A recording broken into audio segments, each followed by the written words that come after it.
J'ai retenu que les femmes ont une énergie extraordinaire et qu'elles ont bien compris et qu'elles le comprennent de mieux en mieux qu'il est important d'avoir des réseaux et que ça n'est pas péjoratif d'avoir des réseaux. Au contraire, il faut les avoir, il faut les cultiver, il faut savoir les créer d'abord et ensuite les entretenir pour pouvoir accéder à ce vers quoi l'on tend. Pour moi, c'était très très très important et je remercie les sociétales de m'avoir donné cette opportunité. Azli Erdogan est une écrivaine turque qui a été incarcérée après les événements du mois d'août en Turquie, le coup d'État raté, comme on dit, et qui a été incarcérée parmi des milliers de femmes, des milliers d'hommes, d'intellectuels, à cause du fait qu'elle est une intellectuelle, une journaliste, une écrivaine, et engagée et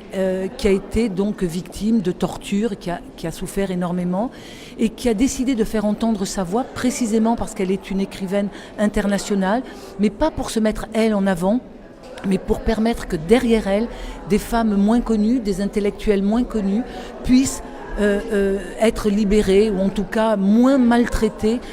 qu'ils ne le sont actuellement dans les prisons turques. Donc c'était très important pour moi de faire entendre cette voix et des lectures solidaires se sont organisées depuis le mois de décembre 2016 et pour ma part je continue à porter cette voix dans les librairies, dans les réunions de femmes, dans les lycées, enfin partout où l'on veut bien entendre la voix d'Azli Erdogan parce qu'il ne faut pas se taire, parce que le 14 mars son procès reprend et elle risque la prison à perpétuité au mieux, voire pire. Donc il faut absolument rester très vigilant pour les femmes, pour Azli Erdogan et pour toutes les femmes turques, mais aussi pour les hommes turcs bien sûr. Alors effectivement, oui, mon actualité veut que je publie à partir du 10 mars mon deuxième roman qui s'appelle Juste la lumière aux éditions Passiflore et qui est une histoire de femmes, voilà, puisque c'est un sujet qui me passionne et qui je crois fera toujours l'objet de mon écriture.